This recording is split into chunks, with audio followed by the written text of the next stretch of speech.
Hello students, आज हम periodic classification of the elements का 9th लेक्चर देख रहे हैं। इसमें इलेक्ट्रॉन गेन एंथैल्पी हम पढ़ने वाले हैं। लास्ट क्लास में मैंने आपको आयनाइजेशन एंथैल्पी के बारे में बताया था। आयनाइजेशन एंथैल्पी यानी क्या होती थी? ये एक ऐसी प्रोसेस थी जिसमें हम एटम में से एक इलेक्ट्रॉन रिमूव करते थे और उस पूरी प्रोसेस के लिए जो एनर्जी लगती थी उसे हम आयनाइजेशन पोटेंशियल बुलाते हैं।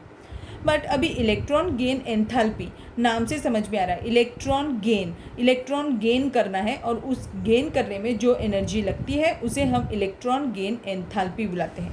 इलेक्ट्रॉन गेन एंथैल्पी जो होती है it is exactly reverse of ionization potential. IP के रिवर्स होती है, ऐसा ही समझ लीजिए आप अभी समझने के लिए। अभी मुझे किसी भी एटम की अगर electron gain enthalpy find out करनी है तो हमें उसकी पहले तो डेफिनेशन भी पता होना चाहिए और प्रोसेस क्या है वो भी पता होनी चाहिए। यानी अगर मेरे पास में सपोज कर लीजिए कि सोडियम मेटल है, इसका एटॉमिक नंबर 11 है, तो कॉन्फ़िगरेशन क्या हो जाएगा? 1s2 2s2 2p6 3s1 हो जाएगा। तो अभी यहाँ पर थर्ड शेल में एक इलेक्ट्रॉन है इसके पास, और इस शेल में उसके पास कितने इलेक्ट्रॉन्स है? 8 इलेक्ट्रॉन्स हैं,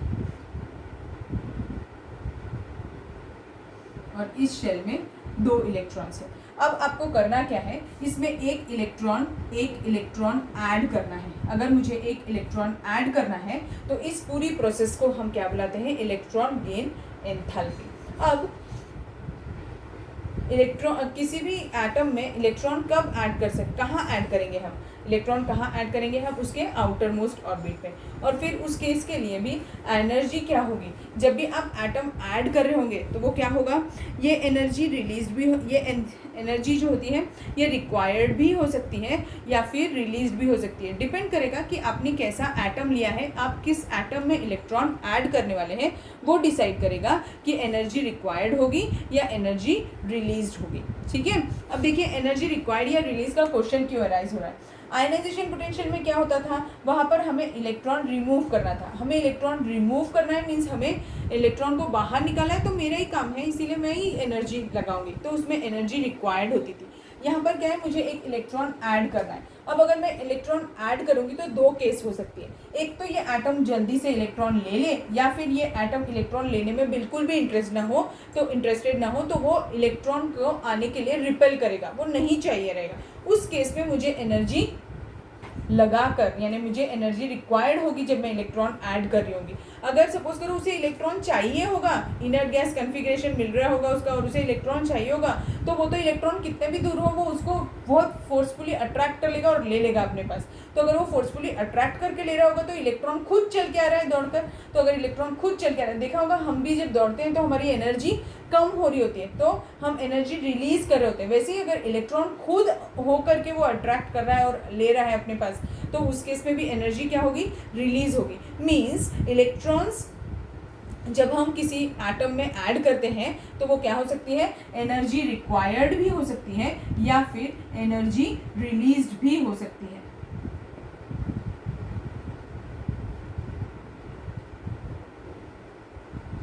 इन दोनों में से कोई भी केस हो सकता है। तो अब इलेक्ट्रॉन गेन एंथैल्पी क्या होती है? It is the amount of energy required और energy released when one electron is added to the outermost orbit। कहाँ पर ऐड करना पड़ेगा हमें? outermost orbit पे। to the outermost orbit of, कैसा एटम होना चाहिए? Isolated. to the outermost orbit of an isolated, और आइसोलेटेड एटम्स कौन सी स्टेट में होते हैं? Gaseous atom. समझा? तो कैसा रहेगा? It is the amount of energy, definition क्या हो जाएगी? It is the amount of energy required और release when one electron is added to the outermost orbit of an isolated gaseous atom. इसे हम क्या बुलाते हैं? इस पूरी प्रोसेस को इलेक्ट्रॉन गेन एंथैल्पी बुलाते हैं।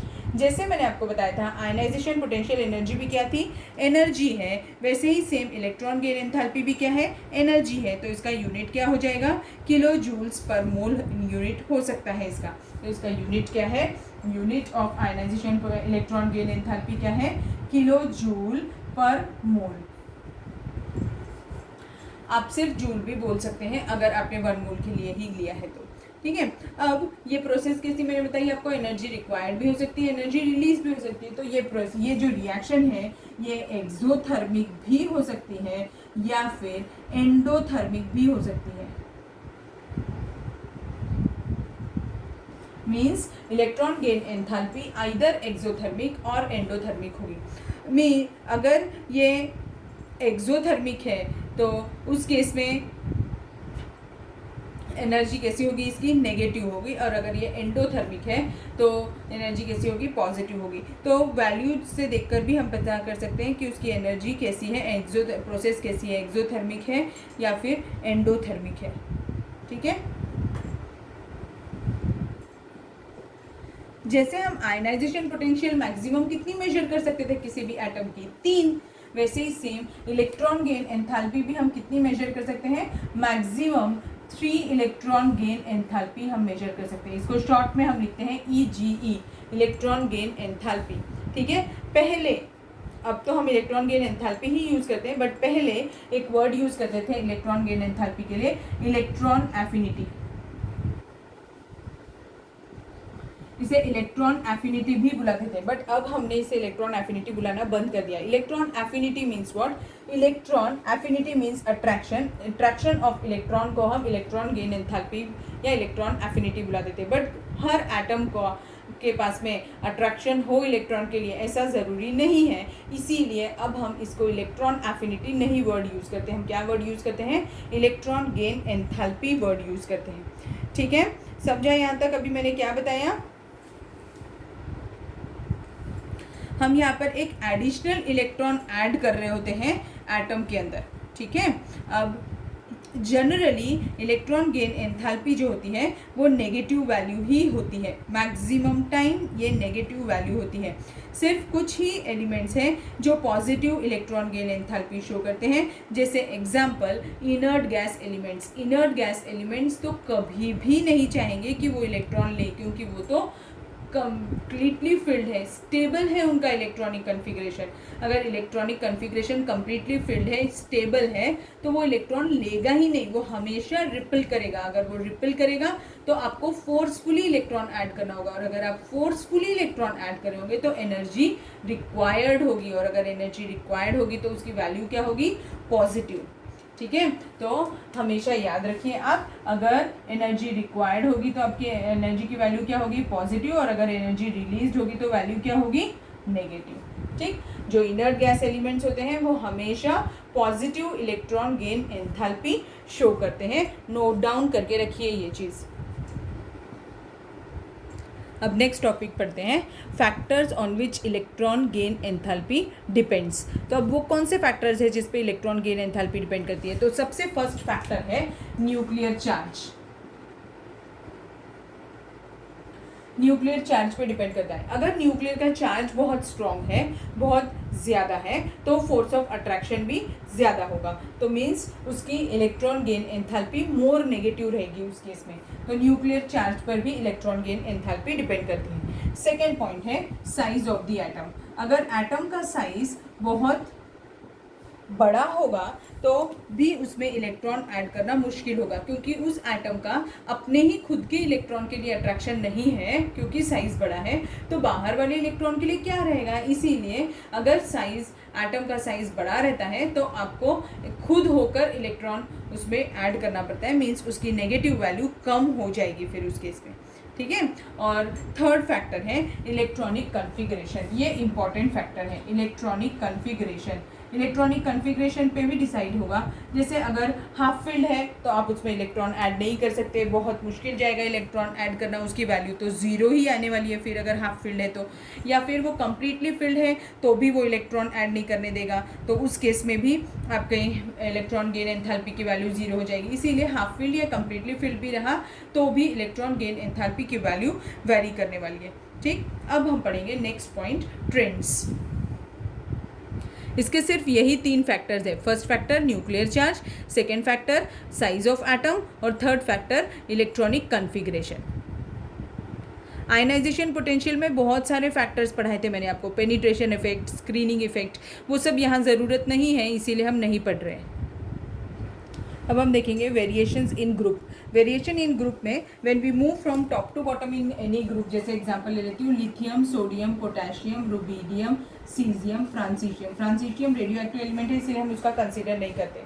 तो यहाँ पर क्या होता है 2s1, 3s1, 4s1, 5s1 और 6s1। क्या हो रहा है, साइज इंक्रीज हो रहा है, साइज भी इंक्रीज हो रहा है, न्यूक्लियर चार्ज भी इंक्रीज हो रहा है, पर इसका न्यूक्लियर चार्ज को ऐसे के कंपैरेटिवली साइज ज़्यादा डोमिनेटिंग होता है। अब साइज अगर बड़ा है तो क्या होगा, अब जैसे इसका एग्जांपल ले लेते हो, यहाँ पर एटम का अपने लास्ट इलेक्ट्रॉन के लिए ही डिस्टेंस बहुत ज़्यादा है, तो उसका अट्रैक्शन उसी के लिए कम हो रहा है। तो वो बाहर वाले, अगर हम इसमें एक इलेक्ट्रॉन ऐड करने गए तो बाहर वाले इलेक्ट्रॉन के लिए अट्रैक्शन तो और कम होगा। इसीलिए when we move from top to, और इस केस में देखो लिथियम के केस में साइज छोटा है, इसीलिए आप इलेक्ट्रॉन ऐड कर सकते हैं, बट इस केस में न्यूक्लियर चार्ज ज़्यादा इफेक्टिव रहेगा, तो फिर अभी इलेक्ट्रॉन ऐड कर तो सकते हैं, पर इस केस में भी हमें डिफिकल्ट ही जाने वाला, ये इजीली जाएगा as compare to this case. यहाँ पर तो अट्रैक्शन ही नहीं रहने वाला है। So when we move from top to bottom in any group, ये वर्ड लिखना ही पड़ता है आपको, मैंने बताया।